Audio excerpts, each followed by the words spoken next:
unimodal si tenemos dos valores de moda o plurimodal si tenemos varios valores modales. Tiene la desventaja de que, al igual que la mediana, no permite tratamiento algebraico. Tiene la desventaja de que pueden haber varias modas en un conjunto de datos. Es grandemente afectada por la inestabilidad que puede haber en el muestreo. Y para datos agrupados puede no ser exacta. La ventaja de utilizar la moda es que es de fácil comprensión. Al igual que la mediana, no se encuentra tan influenciada por los valores extremos. Y en el caso de tener estudios de mercado similares, se recomienda utilizar la mediana como estadígrafo de tendencia central más adecuado. En el caso de tener o haber construido una tabla de distribución de frecuencia con intervalos, esta es la manera de calcular la moda. Vemos que están involucrados en el cálculo el límite real inferior del intervalo de clase, la frecuencia absoluta, a diferencia de la mediana que involucraba el cálculo de la frecuencia acumulada, ¿ok? Acá solo tenemos la frecuencia absoluta del intervalo superior al modal, del anterior al modal y la amplitud del intervalo de clase modal. Acá vamos a ver un ejemplo en el que vamos a calcular la moda, vamos a determinar cuál es el intervalo modal y en qué intervalo se encuentra la mediana. Entonces, ¿cuál es el intervalo modal? El intervalo más popular o el intervalo que tiene la mayor frecuencia absoluta. ¿Cuál es el de mayor frecuencia absoluta? Es el intervalo de clase que tiene como límite inferior 45 y límite superior 50.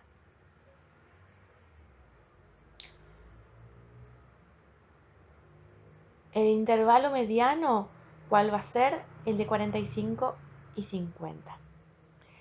Lo que vamos a hacer para ver el intervalo mediano es dividir el número de datos a la mitad. ¿Ok?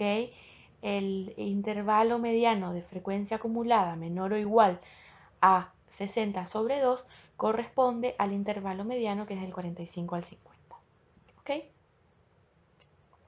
En este caso, el intervalo modal coincide con el intervalo mediano, pero puede no ser así. ¿Ok?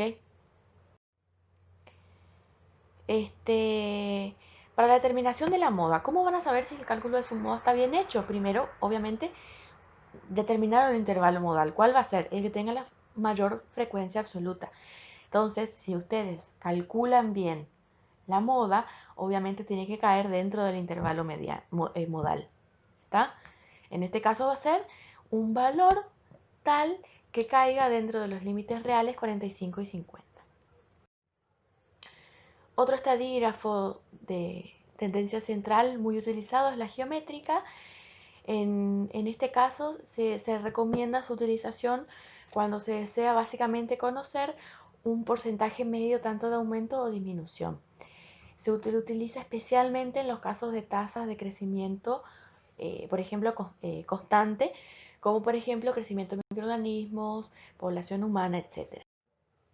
Acá tienen la manera en la que se calcula la media geométrica cuando tienen distribuciones simples o intervalos de clase.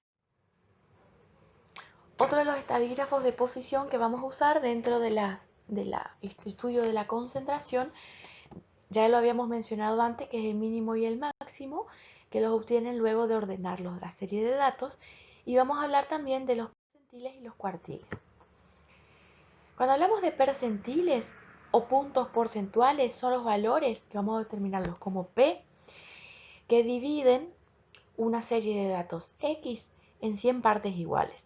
Por ejemplo, el percentil 75 de un grupo de datos, o sea, de una muestra de 64 datos, ¿cómo la calculan? Primero, obviamente, la ordenan de menor a mayor, ¿sí?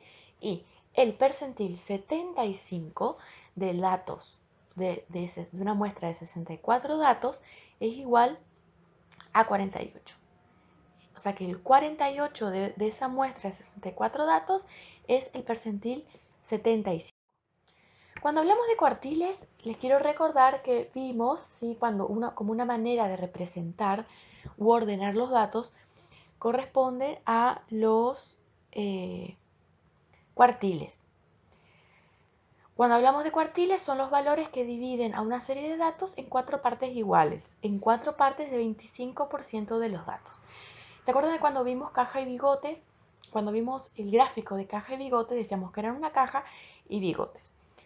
El extremo inferior del bigote correspondía al mínimo. Seguíamos ascendiendo y teníamos el extremo inferior de la caja, que correspondía al primer cuartil. El punto medio de la caja correspondía a la mediana o el segundo cuartil. El punto superior de la caja correspondía al tercer cuartil. Ya llegábamos al bigote y el punto máximo del bigote correspondía al valor máximo de los valores, donde los dos bigotes correspondían o agrupaban el 25% menor y el 25% mayor de los datos, y la caja agrupaba al 25% central del conjunto de los valores. Para calcular los cuartiles, tanto el 1, el 2 y el 3, K en esta fórmula va a valer 1, va a valer 2 o 3 y N es el número de la muestra.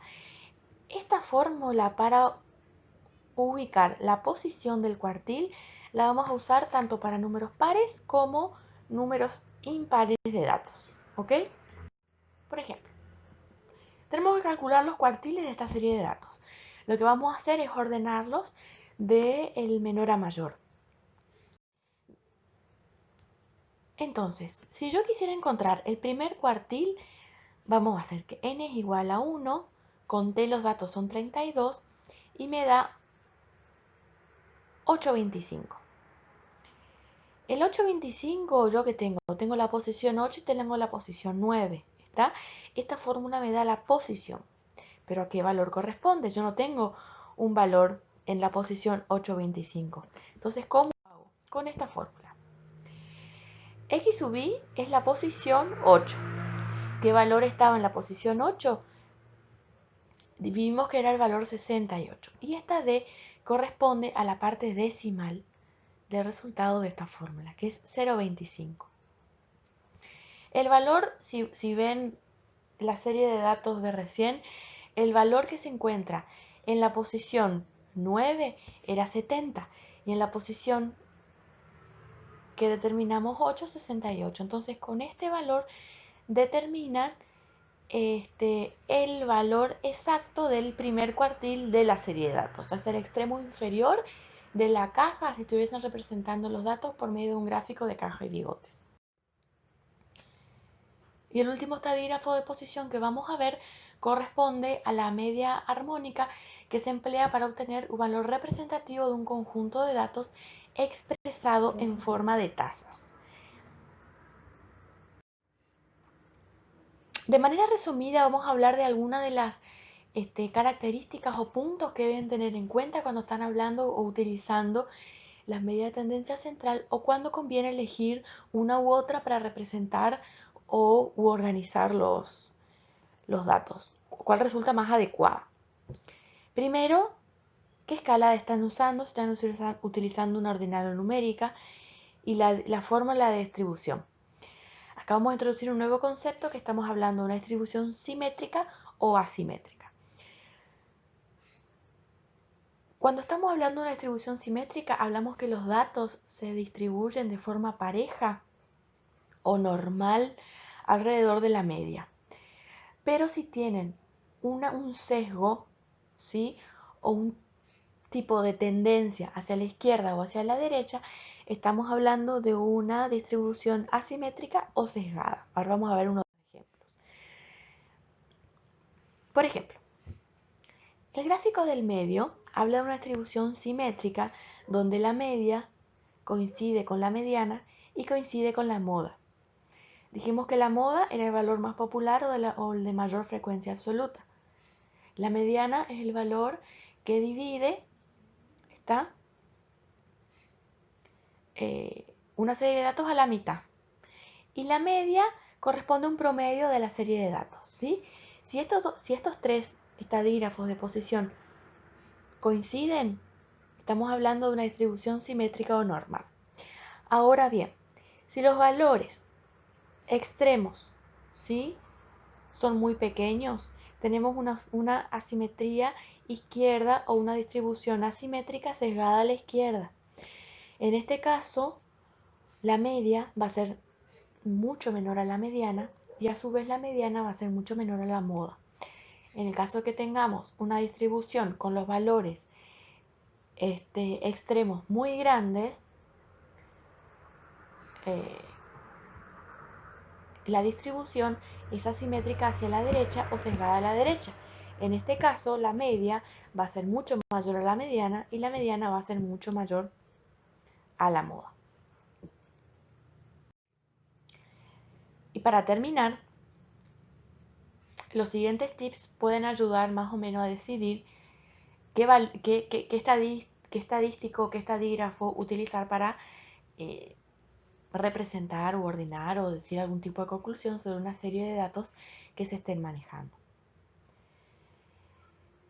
Ya vimos que la media se utiliza para datos numéricos y distribuciones numéricas.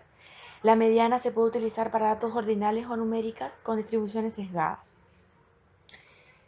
La moda resulta más conveniente para datos nominales. Dijimos que tanto la media como la moda no admiten tratamiento algebraico, la mediana sí. Y la media geométrica se puede utilizar para observaciones medidas en escala logarítmica, ¿está? O es muy útil también cuando se trabaja con cantidades que cambian